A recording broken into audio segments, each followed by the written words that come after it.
तो मैं स्टोरी की स्टार्टिंग इस बात को एक्सेप्ट करते हुए करना चाहूँगा कि मैं एस्केप्ड मेंटल पेशेंट्स की स्टोरीज पर बिल्कुल भी यकीन नहीं करता था, क्योंकि 1967 से 1918 के दशक में बड़े पैमाने पर मेंटल हॉस्पिटल्स को बंद करना शुरू किया गया था एंड 2015 तक कम्प्लीटली डीकमीशन्ड कर दिया गया था। इसलिए जब भी मैं कोई स्पूकी एजिलम की स्टोरीज सुनता हूँ तो मैं काफ़ी ज़्यादा डर जाता हूँ, लेकिन फिर भी मैं आपको अपनी स्टोरी सुनाता हूँ जो कि अनफॉर्चुनेटली 100% ट्रू है। So during the summer season मैं अपने मॉम डैड के साथ नॉर्थ मिचिगन की ट्रेवर्स सिटी में अपने दादा दादी के घर जाया करता था। तो ट्रेवर्स सिटी को हम इस वीडियो के लिए शॉर्ट फॉर्म में बोलेंगे टीसी। ओके, सो टीसी बहुत ही ब्यूटीफुल जगह है जो वर्ल्ड की 75% चेरी का प्रोडक्शन करती है एंड टीसी साइकेट्रिक हॉस्पिटल की टेरिटरी में था, जो कि 1885 से 1989 तक वर्किंग कंडीशन में था। यूनाइटेड स्टेट्स फेडरल गवर्नमेंट ने ऑफिशियली इस हॉस्पिटल को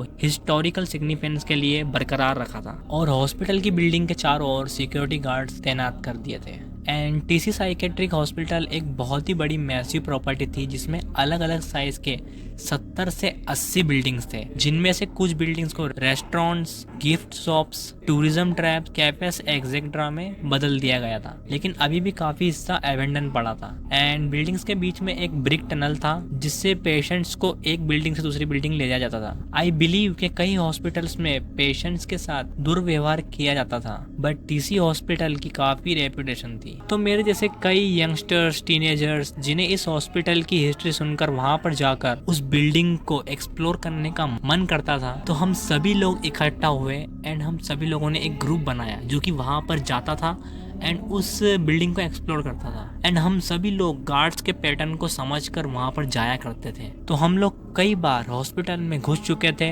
बिकॉज उसमें कई टूटी फूटी खिड़कियां थी जहां से आप अंदर जा सकते थे एंड कई बार हम गार्ड्स के द्वारा पकड़े भी जा चुके थे, लेकिन हम फिर भी जा रहे थे। तो हॉस्पिटल का इंटीरियर बहुत ही ज्यादा पुराना, टूटा फूटा और घिसा पिटा था। Broken equipments, cracked furniture and weird noises of old buildings, और टनल्स में सिर्फ और सिर्फ डार्कनेस होती थी। तो हम अपने फोन की फ्लैश लाइट की हेल्प से एक्सप्लोर किया करते थे एंड जैसा कि मैंने आपको बताया, और हम सभी टीनेजर्स एक साथ जाते थे और साथ में स्टोरीज सुनाया करते थे जो कि हम वहीं के एनवायरनमेंट को देखकर बिल्डअप करते थे। तो हम सभी लोग वहां पर कई बार गए, लेकिन अभी तक हमारे साथ कुछ भी नहीं हुआ था। लेकिन अनफॉर्चुनेटली हम जब लास्ट बार गए तो कुछ ऐसा हो गया जिसे मैं आज तक नहीं भुला पाया हूँ और कभी भी उस हॉस्पिटल में नहीं जा पाया हूँ। सो रात के 10 बजे थे, काफी अंधेरा था एंड मोस्टली गार्ड्स दिन में ही चले गए थे। तो मैं और मेरा फ्रेंड जेसन अंदर गए उसी सेम विंडो से जो हम रेगुलरली यूज करते थे। देन हम अपने रेगुलर पाथ के जरिए आगे चले। सब कुछ नॉर्मल था एक्सपेक्ट एक लाइट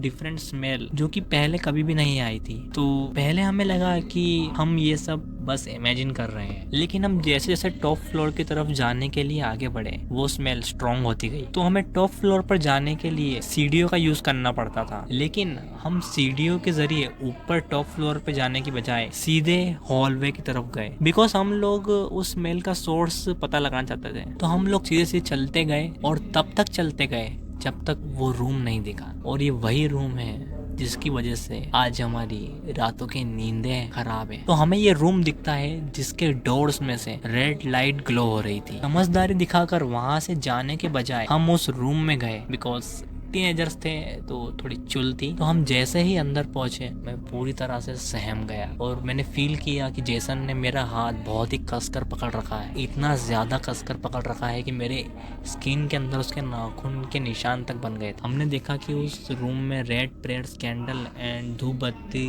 जल रही, एक बड़ी अंगूठी जो कि एक क्रीपी पेंटिंग के चारों ओर घूम रही थी एंड पेंटिंग के बीचों बीच खून में लिपटा हुआ एक काले पंखों वाला पक्षी। ये सब देखकर हम इतना ज्यादा डर गए कि मैं बता नहीं सकता।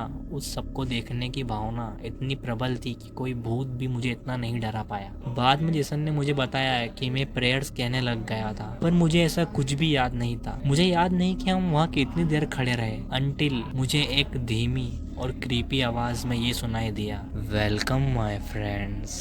बट आई प्रॉमिस यू उसमें कुछ भी फ्रेंडली नहीं था। जेसन और मैं जोर जोर से चिल्लाए क्योंकि हमें चारों ओर से कोड़े मारे जा रहे थे और हमने दो अच्छे कपड़े पहने हुए आदमियों को देखा जो हमारी तरफ देखकर मुस्कुरा रहे थे। तभी मुझे उनमें से एक के हाथों में एक चाकू दिखा जो कि खून से लथपथ था, जिसे देखते हुए अनुमान लगाना मुश्किल नहीं था कि उस पक्षी को इसी से मारा था और शायद अब हमारी बारी थी। तभी जेसन उन दोनों के पीछे से निकला और मैंने अपने पीछे किसी की उंगलियों को मेरे शर्ट को छूते हुए महसूस किया, लेकिन उसकी पकड़ मजबूत होने से पहले ही मैं झुक गया। वो एक तांत्रिक था। जेसन और मैं सीधा भागने लगे। हमें रोकने के लिए वो सभी चिल्लाए और हमारे पीछे भागे, लेकिन हम इस बिल्डिंग में कई बार आ चुके थे तो हमारे लिए अंधेरे में हॉलवे और कमरों से भागना कोई बड़ी बात नहीं थी। आधे रास्ते तक हमें उन लोगों के हमारे पीछे दौड़ने की आवाज सुनाई दी, लेकिन बाद में बंद हो गई। मैं और जेसन बस भागते रहे। हम गार्ड्स की परवाह किए बिना भागते रहे जब तक हम उसकी कार तक नहीं पहुंच गए। हम तांत्रिक की बजाय गार्ड से पकड़ाए जाना प्रेफर करते हैं। मैंने पार्किंग लॉट में 2 बार उल्टी की, चाहे इसका कारण डर हो या बिना रुके दौड़ना, मुझे नहीं पता, बट हम जैसे तैसे वहां से बाहर आ गए। लेकिन मैं ये बात सोच भी नहीं सकता कि अगर हम उस दिन उन तांत्रिकों के हाथ पकड़ा जाते तो हमारे साथ क्या होता। शायद हम ये दुनिया फिर दोबारा कभी नहीं देख पाते एंड ये मेमोरी हम दोनों के दिमाग में तब तक रहेगी जब तक हम मर नहीं जाते। सो हे गाइस, अगर आपने यहाँ तक वीडियो देख ली है, मतलब आपको वीडियो पसंद आई है, so please like the video and subscribe the channel and comment में ज़रूर कर देना कि आपको क्या चीज़ की कमी लगी, तो मैं अगली बार उसे फुलफिल कर दूंगा। एंड यार थोड़ा सा एडजस्ट कर लेना बिकॉज पीछे थोड़ा नॉइज़ आ रहा होगा किसी चीज़ का जो कि कथा चल रही है। सो मैं घर में रिकॉर्ड कर रहा हूँ तो उसको मैं कुछ नहीं कर सकता। सो प्लीज़ थोड़ा सा एडजस्ट कर लेना and keep supporting. Love you all.